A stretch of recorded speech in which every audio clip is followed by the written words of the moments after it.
Hello everybody, thanks for tuning in to today's video. Well, it looks so we could see some slightly better weather coming up into the second half of June. I'm going to do a quick musing about that. But I'll get on with the video, but I just want to talk about the advertising. There'll always be a video ad overlaying my weather videos here at GavsWeatherViz.com. Please play those video ads because you'll be supporting GavsWeatherViz.com by doing that.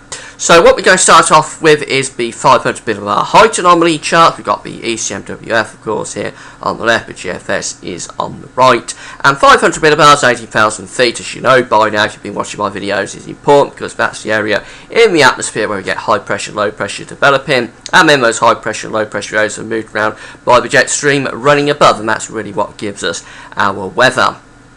Now, height anomaly charts are basically showing where we've got above average and below average temperatures at 500 millibars or 18,000 feet. Where we've got the above average temperatures as indicated by these orange colours, that's where we'll be having high pressure going on. Where we've got the below average temperatures at 18,000 feet, that's where we'll be got the low pressure developing. So this is the anomaly for 500 millibars in 8 to 10 days time. So this is taking us through to around the 17th of June, and this is showing that we've still got below average heights here across the British Isles and the west of Europe in 8 to 10 days time. But this is quite interesting because whilst the heights are below average, notice that these lines here are becoming elongated, and that's really indicating that we're seeing that trough being pulled down to the south. So we're trying to cut the trough off away to the south, and as that trough begins to move south, I think there's a good chance we'll start to build high pressure behind it to the north. This doesn't actually show the high pressure building on this anomaly chart yet, but it is showing the start of the trough becoming elongated, starting to move away to the south. And the result of that, as I say, I think would be to build high pressure to the north. So that's quite an interesting signal for high pressure maybe to start to come into play as we get towards the second half of the month, or certainly into the second half of the month. GFS here is very similar, but below average heights really around the British Isles, but again we are kinking those lines to the south of the country. Well, I should say we're pulling the lines down there to the south. We're pulling apart the trough, and that trough is moving southwards. Again, I think we would start to build high pressure up to the north, and in fact we do have some above average heights there showing up for Iceland, a little area of above average heights, and really this area of above average heights in the Atlantic and over towards Russia. I think both of those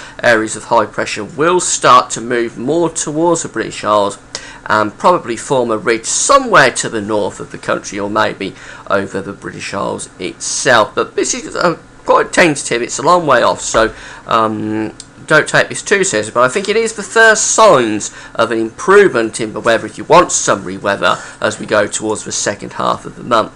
GFS ensembles this morning. Well, this is quite difficult to explain ensembles, but really what you need to know here is that the lines here are indicating temperatures, the spikes down on the bottom of the chart indicating precipitation. So the red line here is where the average temperature average should be for this part of June. Notice that at the moment most of the lines are actually on that red line or underneath it, indicating temperatures average or below average. But once we get to the 17th of June, notice how all these lines start to kick up above average, going above the red line. And that's indicating that a lot of the members of the ensemble are starting to bring in much warmer weather in the second half of the month. In fact, some of these lines go well above average, going up to 15 Celsius at 850 millibars. That's indicating some quite hot weather developing on some of these runs. Now, not all the runs go above average. Some of the runs do stay below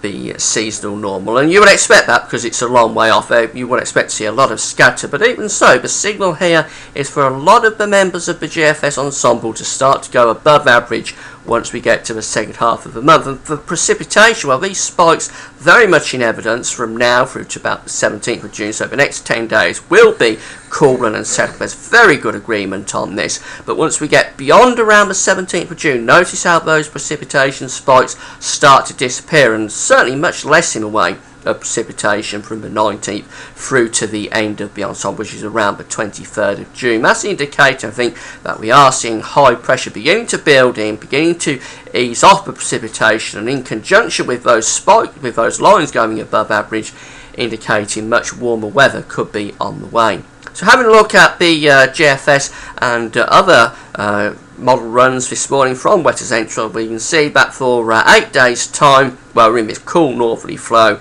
and we've got showers coming down with this, so this is quite a cool and showery picture still in a week's time, Thursday the 14th of June. But once we get through to Sunday the 17th of June, the GFS is starting to try and build high pressure around the northwest of Europe, and this is very much what I would expect to be starting to see from around the 17th to the 20th of June, somewhere in that period. I think we will probably start to see high pressure beginning to try and get more of an influence on the weather as we start to weaken the trough and pull it apart, and high pressure begins to take over. The ECMWF model for a week's time, Thursday the 14th of June, where we're in this northerly flow, it's cool, it's showery. So the next week at least is going to be cool and showery. We can certainly say that with a great deal of confidence. It's staying cool and showery right to the middle of June at least. Once we get through to Thursday the 17th of June, 10 days time, it's still quite a cool and showery picture actually on this chart, but we are starting to try and build that high pressure to the southwest. Of course, there's the main area of high pressure around the Azores. That's always omnipresent throughout the year, most of the time, the Azores high.